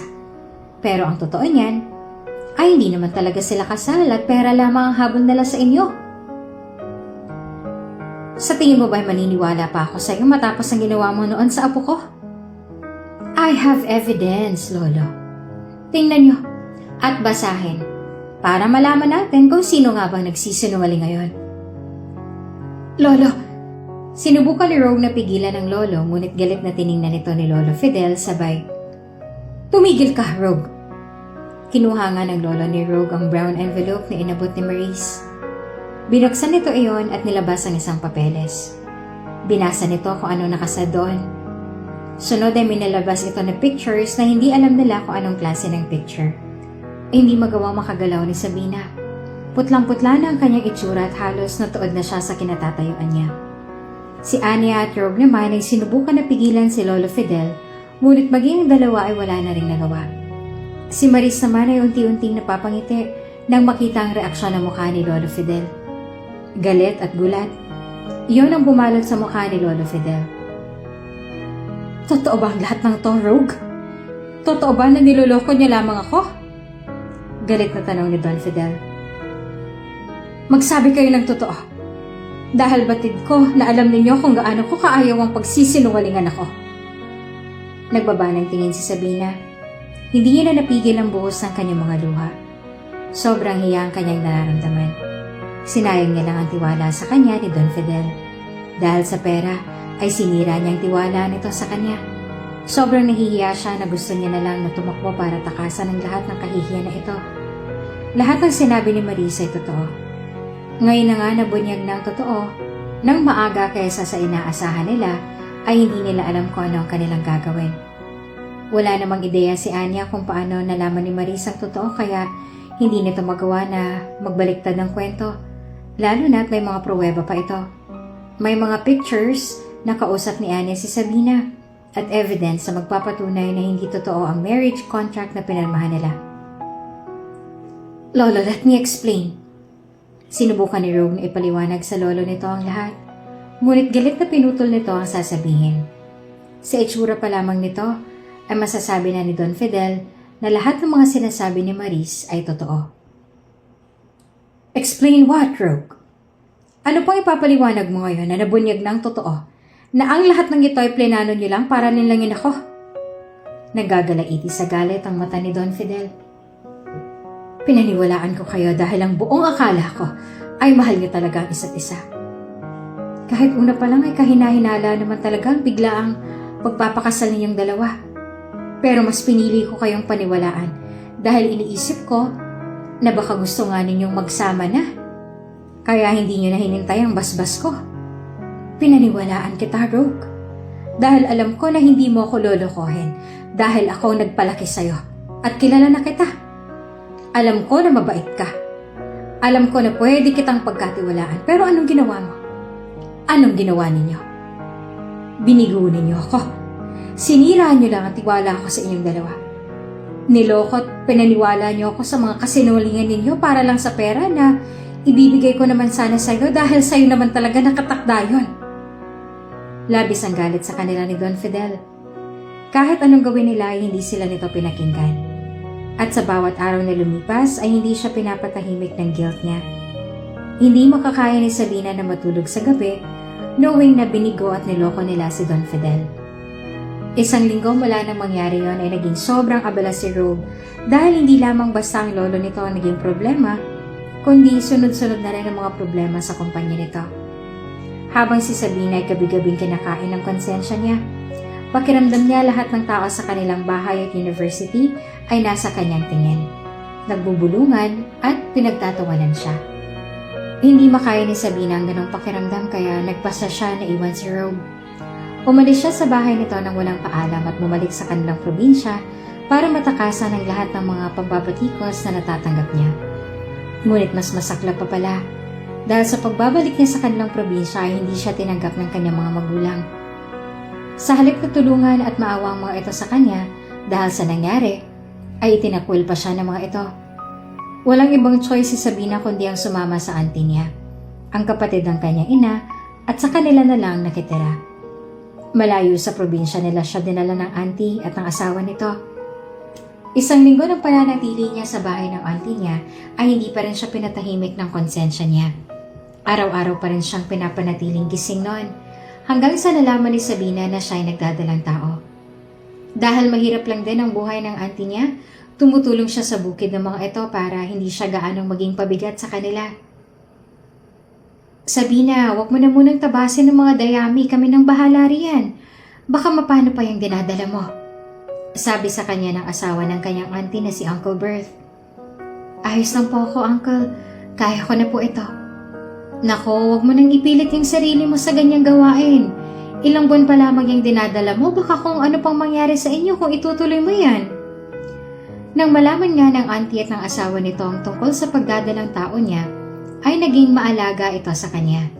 Mabait ang mga ito sa kanya at ginagawa ang lahat para matulungan siya at magiging anak niya.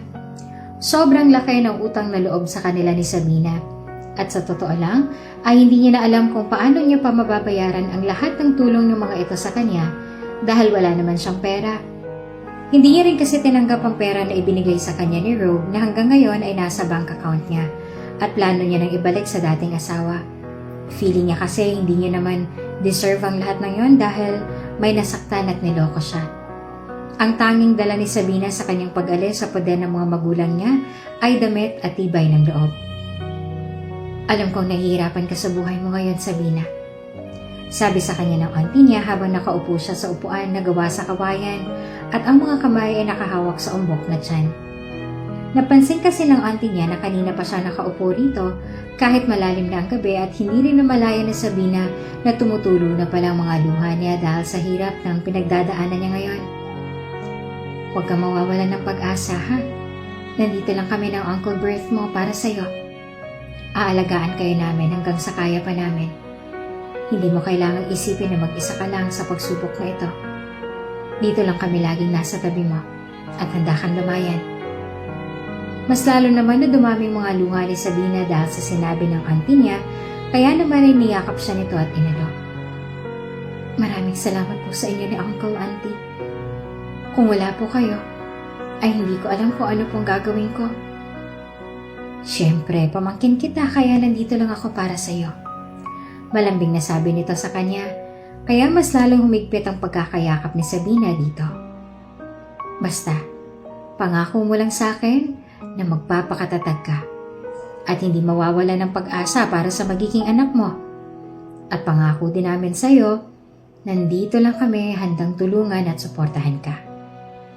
Nung itakwil siya ng kanyang mga magulang dahil umuwi siya sa kanila na walang dala na kahit na ano at buon na sila sa utang, pakiramdam ni Sabina ay sinumpa siya ng mundo dahil sa kasalanan niya kay Don Fidel.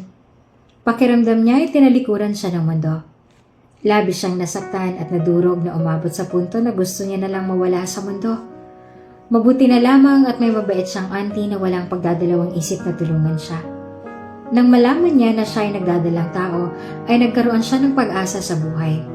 Biglang ginusto ni Sabina na mabuhay pa ng matagal para maalagaan niya ang mga anak niya. At tulad nga ng ipinangako ni Sabina sa auntie niya, nilakasan niya ang loob niya. Hindi niya hinayaan na may masamang mangyari sa kanya at sa magiging anak niya hanggang sa isinilang niya ang kanyang triplets. Ang napakagwapo ng mga anak na kamukhang kamukha ng kanilang ama. Nang masilayan na Sabina ang mukha ng kanyang tatlong anghel, ay nasabi ni Sabina sa sarili na worth it ang lahat ng hirap at sakripisyo niya.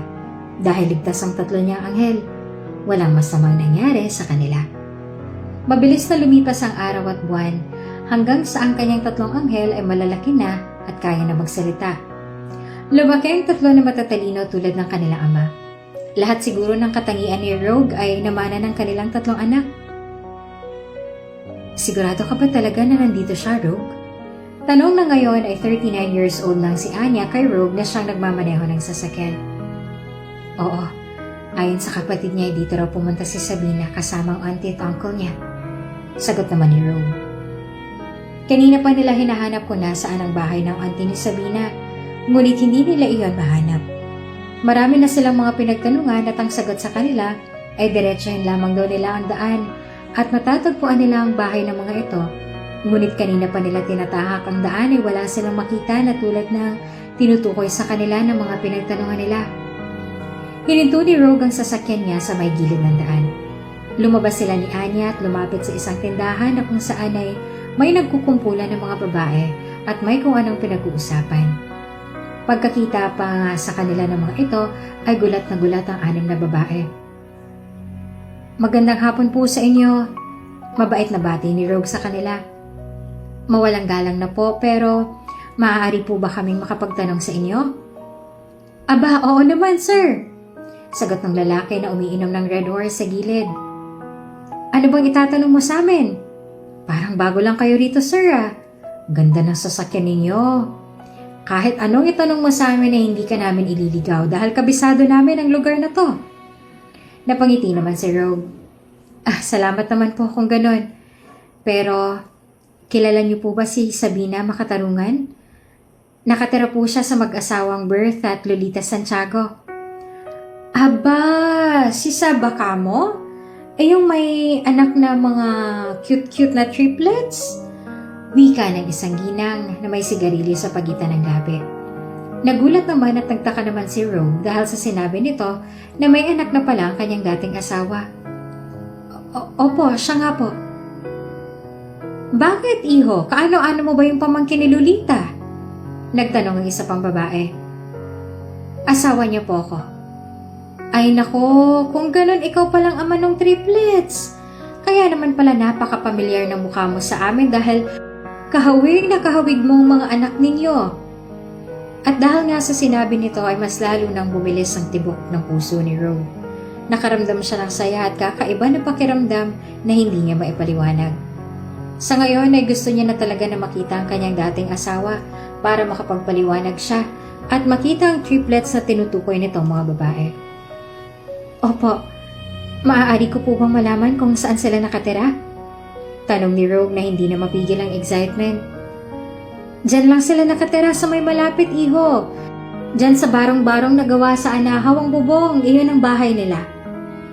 Samantala habang nakikipag-usap si Rogue at Anya sa mga babae doon sa tindahan, ay ang makukulit naman ng magkakapatid na sina Jay, Jake at Jacob o kilala sa tawag sa kanila ng mga tao na Anghel dahil sa taglay na malaanghel na mukha ay manghang-mangha na lumapit sa isang napakagarang sasakyan na ngayon lang nila nakita sa tanang buhay nila. Nasa labas ang tatlo dahil ang lola ng mga ito na siya nagbabantay ay nakatulog. Jake, Jacob, tinan mo, ganda no? Ang bulol pa na sabi ni Jay sa mga kapatid. Oo nga, sang-ayon naman ang dalawa.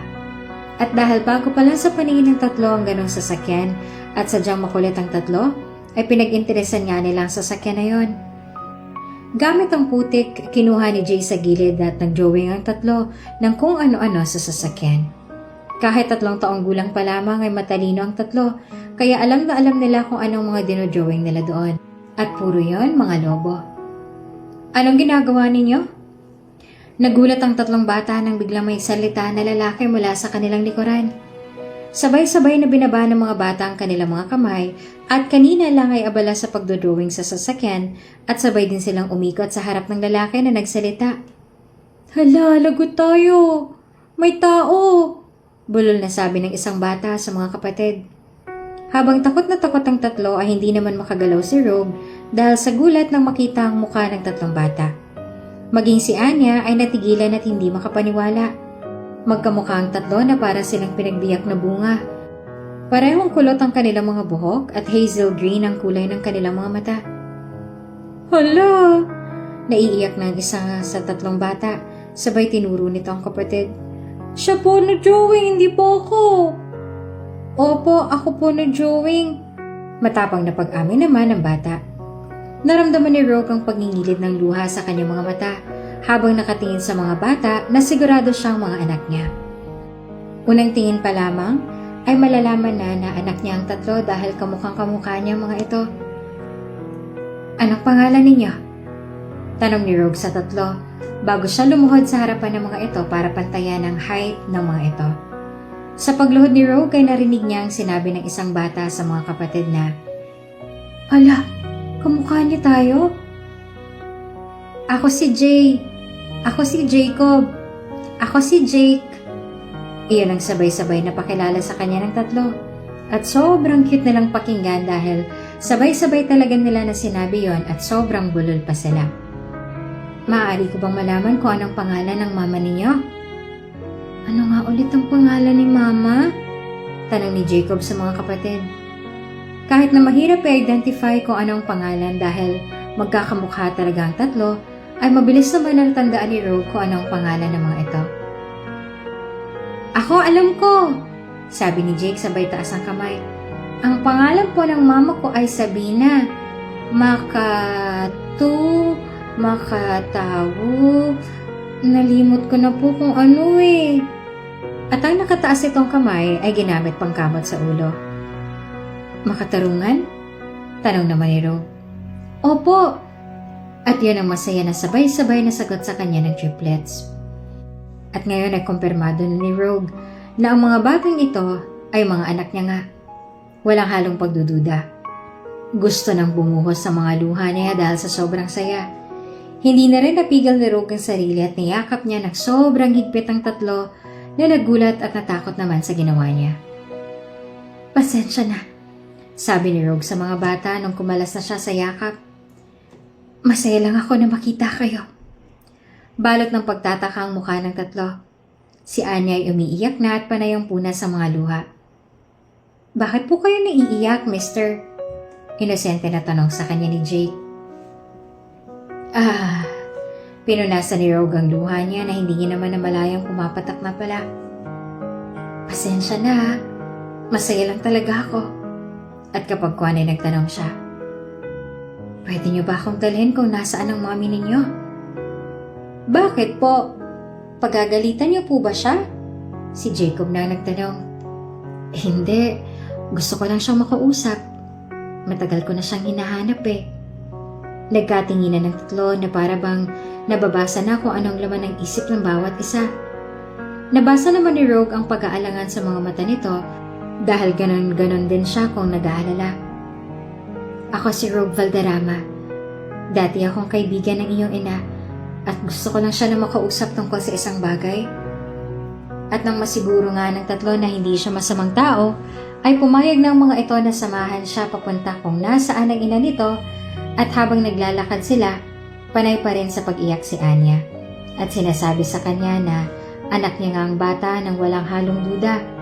Dahil kahit saang anggulo tignan ay parang duplicate copy niya ang tatlong bata. Sa totoo lang ay hindi alam ni Rogue kung ano bang dapat niyang maramdaman ngayon na alam niya na may anak sila ni Sabina. Nasaktan siya, oo.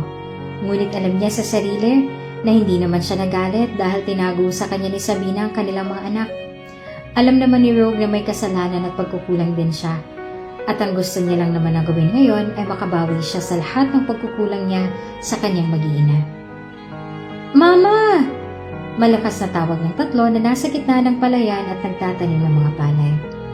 Nang marinig nito ang boses ng anak, ay agad itong lumingon. Binitawan ang hawak na pananim na palay at umahon sa putikan. Masaya pa rin ang triplets nang tinawag ang ina. Pakiramdam naman ni Rogue ay naninikip ang dibdib niya habang nakatingin kay Sabina na naglalakad palapit. Puno ito ng putik at payat. Maging ang maganda at malaanghel nitong mukha ay puno na ng dungis. "Mga anak, bakit kayo nandito? Hindi ba sabi ko naman sa inyo doon lang kayo sa bahay dahil delikado kung pupunta kayo dito? Lalo pat may trabaho pa ang mama." Nag-aalala na sigaw ni Sabina. "Mama, may kasama po kami!" Natigilan si Sabina at nanlaki ang mga mata. "Rogue?" Ang akala ni Sabina ay panaginip niya lang lahat ng ito. Akala niya ay panaginip niya lang na nasa harapan niya ng ama ng kanyang mga anak. Ngunit hindi. Kahit anong gawin niyang pagsubok na gisingin ang sarili kung panaginip nga lang ito, ay hindi nangyayari. Hindi naglalaho sa paningin niya si Rogue. Lumapit sa tabi ni Sabina ang kanilang mga anak. Ang dalawa ay humawak pa sa magkabila niyang mga anak at si Jake ay tinuro sa kanya si Rogue. Maaari ba tayo mag-usap, Sabina? Tanong ni Rogue sa kanya. Ate Anya, can you take care of my sons habang nag-uusap kami? At kahit gustuhin man ni Sabina na tumanggi, kahit gusto niya man na paalisin na ito, ay hindi niya nagawa. Wala siyang ibang choice kundi kausapin ang ama ng kanyang mga anak na hanggang ngayon ay siya pa rin nagmamay-ari ng puso niya kahit alam naman ni Sabina sa sarili niya na hindi na pwede. Anong tinawag mo sa mga anak ko? Hindi mo sila anak. Mga anak ko sila. Galit na sabi ni Sabina kay Rogue na makalayo sila sa kanilang mga anak para makapag-usap. Pero hindi maintindihan ni Sabina, ngunit sandaling marinig niyang tawagin ni Rogue ang tatlo ng mga anak ay makaramdam siya ng takot. At the same time, naramdaman niya rin ang saya dahil sobrang tagal niyang hiniling na hindi lang basta siya ang tatawag sa tatlo ng anak. Anak ko sila. Alam kong anak ko sila. Mariin na sabi ni Rogue. Bakit nagawa mo silang ilihim sa akin sa loob ng mahabang panahon? Bakit hindi mo lang pinaalam sa akin na nagkaroon pala tayo ng anak? Ano bang sinasabi mo? Hindi mo nga sila anak. Anak ko sila. Sinubukan pa ni Sabina na itanggi ang totoo sa oras na baka ilayo ni Rogue sa kanya ang mga bata. Ganun pa man, kahit sinubukan niya na maging matapang, ay nagtataksil ang mga mata niya na ngayon ay puno na ng luha at takot. Isang tingin, at kahit sino ay masasabi na anak ko sila. Lahat ng katangian na meron sila ay nakuha nila sa akin. Your eyes are brown. Mine are hazel green. Mga mata pa lang ay alam ko na anak ko ng tatlo. Ngayon alam mo na nagkaanak tayo. Nandito ka ba para kunin sila sa akin? Matapos mo kaming talikuran, kukunin mo sila sa akin ng basta-basta? Kahit kailan na hindi ko kayo tinalikuran, Sabina. Kahit kailan na hindi ka nawala sa isip ko. Hindi ako pumunta dito para ilayo sila sa'yo. Nandito ako para muling mabuo ang pamilya natin. Mabuo? Marahas siyang natawa. Para saan pa? Mahal kita, Sabina. Mahal ko ang anak natin. At gusto ko silang bigyan ng masaya at kompletong buhay. Natigilan si Sabina sa kanyang narinig. Kung sa ibang sitwasyon ay baka masaya siya na marinig ang mga katagang yon mula sa lalaking nagmamay-ari ng puso niya. Ngunit natatakot siyang maniwala dahil baka sinasabi lang yon sa kanya ni Rogue dahil sa nais nitong ilayo sa kanyang mga anak nila. Umiling si Sabina habang humakbang naman papalapit sa kanya si Rogue. Inabot na ang mga kamay nito ang kanyang muka at tinuyo ang kanyang luha gamit ang hinlalaki. Mahal kita. Kahit kailan na hindi ko ilalayo sa iyo mga anak natin. At kahit anong mangyari, ay hindi ko na ulit hahayaan na malayo kayo sa akin. Puno ng sinseridad ang boses nito na ang pangamba at hinala sa puso ni Sabina ay unti-unti nang naglaho. Kung talagang mahal mo ako, bakit hindi mo ako hinanap? Bakit kailangan na umabot ng 3 taon bago mo ako hanapin? Tanong niya sa nanginginig na boses. Ang paliwanag lang nito ang kailangan niyang marinig at handa na ulit siyang ibigay ang buong puso niya rito. Hinanap kita nung bigla kang umalis. Sagot ni Rogue habang ang kamay ay binitawan ng mukha niya para mahawakan ang kamay niya. Pinuntahan kita sa probinsya niyo, pero ang sabi sa akin ng mga magulang mo ay sumama ka na raw sa ibang lalaki. At hindi nila alam kung saan ka pumunta. Sinubukan kong hanapin ka hanggang sa nagkaroon na ng malaking problema. Inatake si Lolo ng sakit niya sa puso. 1 taon siya sa ospital hanggang sa hindi niya nakinaya na labanan ng sakit niya at binawian na siya ng buhay. Pero habang nasa ospital siya, ay sunod-sunod din ang mga nangyari sa kumpanya. Nalugi iyon. Maraming nag-pull out na investment at hanggang ngayon ay hindi pa rin kami nakakabawi. Ganon man ay hinahanap pa rin kita. Hindi ako naniniwala na sumama ka sa ibang lalaki.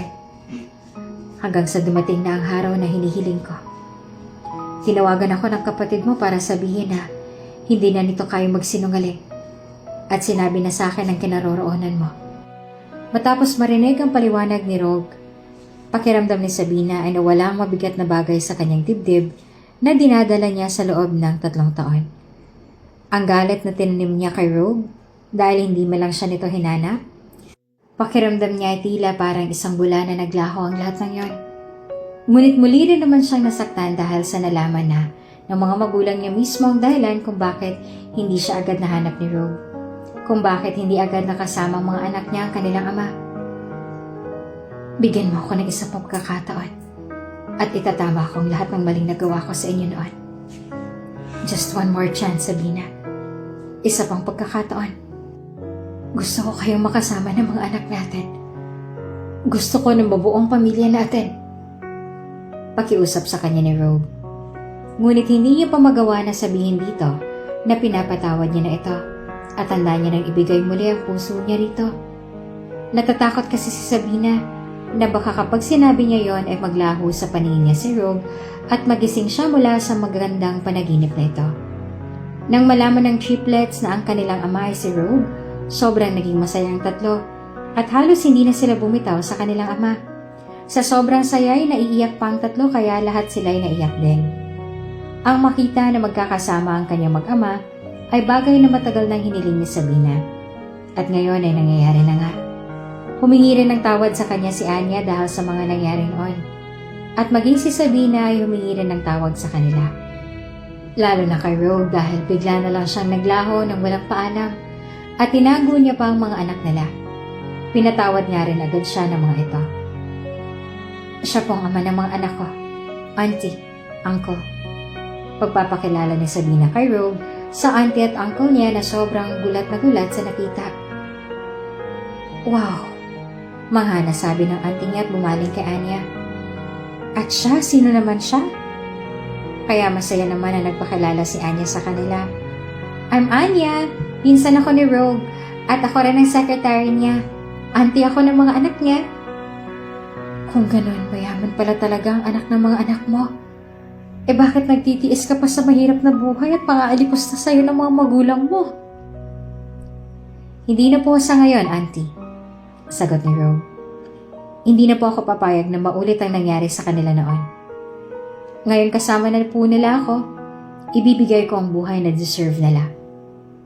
Hindi agad pinatawad ni Sabina si Rogue.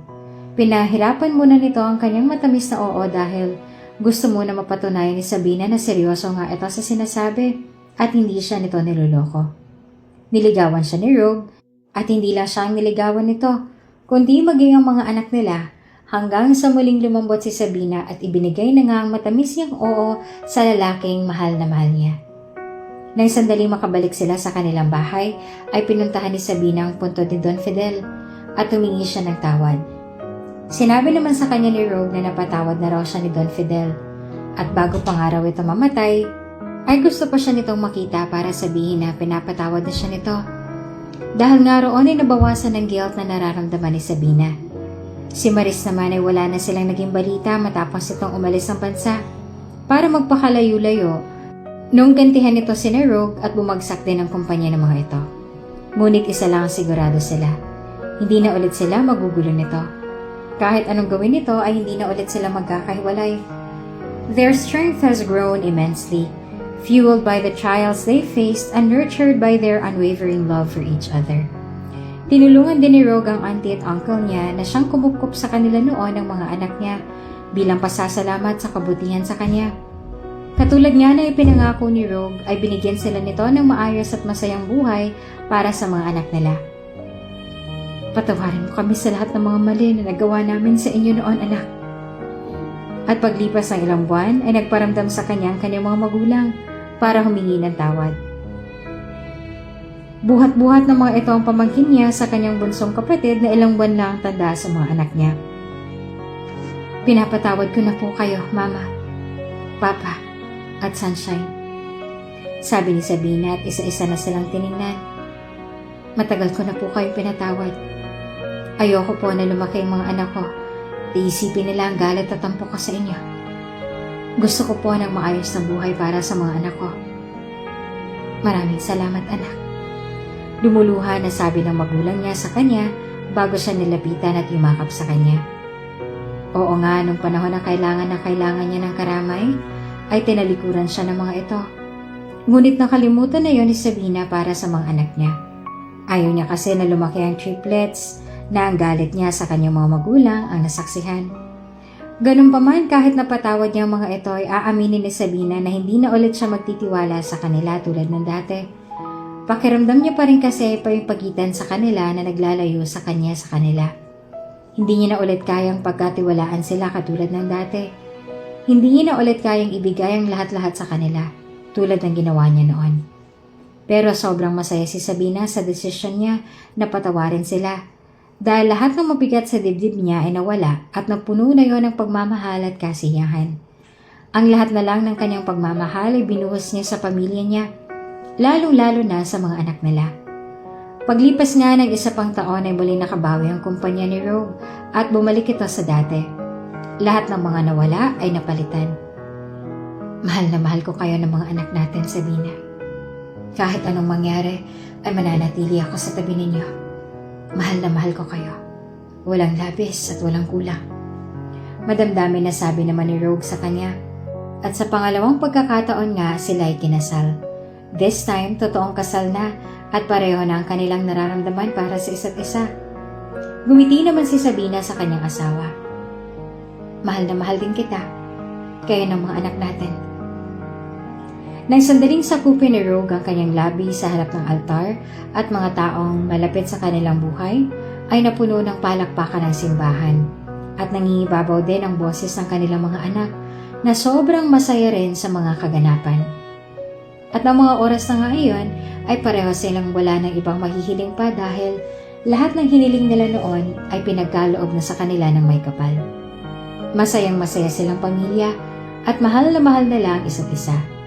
Sobrang maswerte rin sila sa kanilang mga anak na mga mababait at mapagmahal. Naging magulo man ang kanilang naging simula, at least binigyan ulit sila ng pagkakataon ng mundo para mabuo ang kanilang pamilya at maging masaya. At sa pagkakataon na ito, hindi na sila papayag na muli silang magkahiwalay. Dumaan man ang malakas na uno sa kanilang mga buhay, ay mananatili sila sa tabi ng isa't isa. Today marks not the conclusion, but the inception of their love story. A tale only just unfolding, dahil alam nila na simula pa lang ng kabanata ng kanilang mga buhay.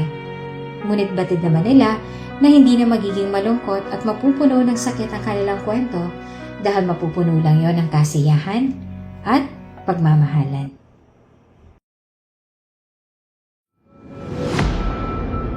Kung bago ka pa lang sa channel na ito, Ate Jane TV, huwag kalimutang pindutin ang notification bell and subscribe button.